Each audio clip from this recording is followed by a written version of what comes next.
Bonjour, les petites chroniques de Brouillon de culture reprennent. Maintenant, elles seront consacrées au biomimétisme. Ce n'est pas un gros mot. Nous allons tenter d'approcher et de comprendre ce que signifie ce mot barbare. Ce mot fleurit actuellement dans de nombreuses gazettes. Tout le monde en parle, mais quel est-il exactement ? Il est construit sur deux éléments. Une racine que vous connaissez tous, bio, qui signifie monde vivant. Et ensuite, sur l'idée d'imitation. Le mot de mimétisme est employé. D'où bio-mimétisme, imitation du vivant. Les anglo-saxons, toujours pragmatiques, parlent d'inspiration nature. Comment la nature inspire l'homme pour innover durablement. On peut poser la question autrement. Qui dans la nature a eu le même problème que moi et comment l'a-t-il résolu ?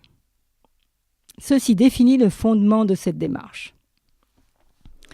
Cette idée est souvent présentée comme nouvelle. Elle semble avoir émergé au sein des laboratoires de recherche, dans les crânes féconds des chercheurs en biologie. Et encore chez les ingénieux ingénieurs, qui œuvrent avec des méthodes d'observation qui atteignent l'échelle nanométrique et construisent les technologies les plus avancées, telles que la robotique. Cependant, depuis des millions d'années, l'homme regarde la nature qui l'entoure. Il y trouve sa nourriture, il y cherche des matériaux pour s'abriter, se chauffer. Elle l'inspire dans beaucoup de ses actions. En observant les mécanismes du vivant qui l'entoure, l'homme trouve des modèles pour améliorer ses propres conditions de vie. L'exemple le plus facile et sans doute contestable, puisqu'il n'y a pas de preuve dans le passé précisément, est la création de la roue. Certains paléoanthropologues n'hésitent pas à penser que l'homme primitif a observé les scarabées sacrés, les bousiers, poussant une boule, la roulant sur le sol, et ont eu sans doute la première idée de la roue. Les chercheurs contemporains en ont fait une méthode. Approcher les problèmes en s'appuyant sur les analyses les plus performantes du fonctionnement du vivant. Simultanément, une biologiste américaine, Janine Benyus, fit émerger l'idée de la très grande efficacité des systèmes biologiques existants. Les adaptations et les innovations performantes des êtres vivants, végétaux et animaux, surgit au cours des milliards d'années de l'évolution, puis sélectionnés et conservés, pérennisés, sont sans doute les plus performants et les plus économiques. C'est un axiome dont nous pourrions discuter. Dès la préhistoire, l'homme a pu observer les scarabées sacrés, que l'on appelle aussi des bousiers, car ils consomment la bouse, s'abritent dedans et en nourrissent leurs jeunes. Ils sont capables de déplacer 400 fois leur propre poids, sur de longues distances, comparées à leur dimension, de quelques millimètres ou de quelques centimètres pour les grandes espèces. Ils stockent dans la bouse, dans une boule de bouse, leur réserve alimentaire. Ces boules, comme je viens de vous employer ce mot, sont rondes, bien sûr. Elles roulent sur le sol.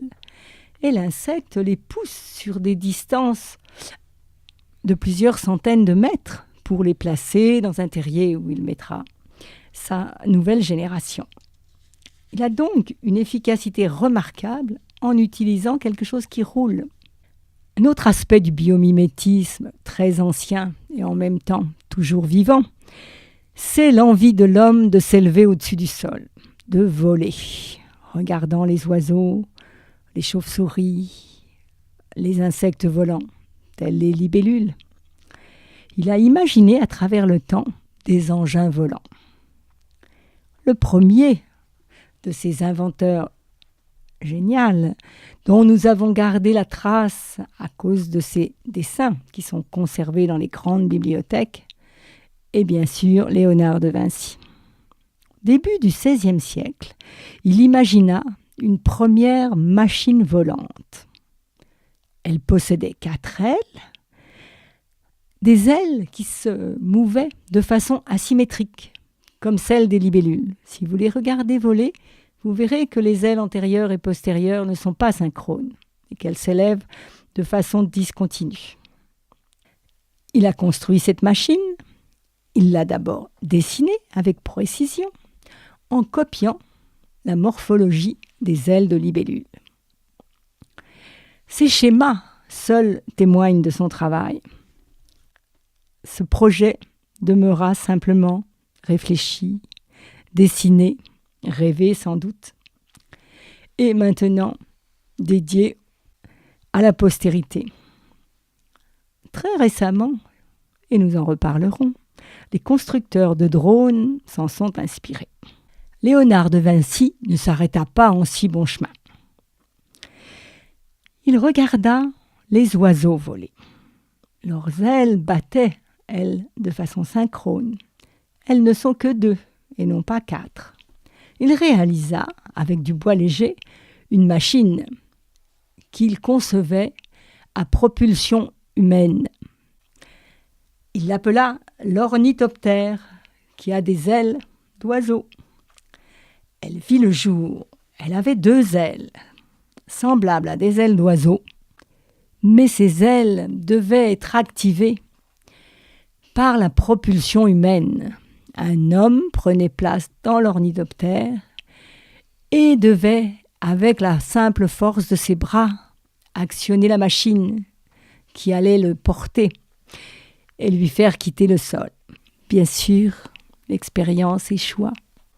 Et peut-être heureusement pour les collaborateurs de Léonard de Vinci, aucun ne décolla du sol. Il était encore trop tôt. C'est au XXe siècle, nous le verrons dans la prochaine chronique, qu'un inventeur de génie fit voler un appareil propulsé par l'homme. Mais entre-temps, les conceptions mécaniques avaient beaucoup évolué.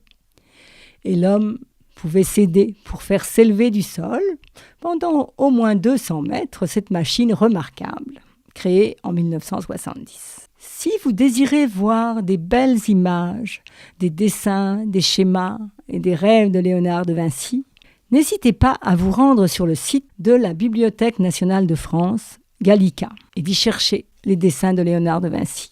C'est une source magnifique. Au revoir.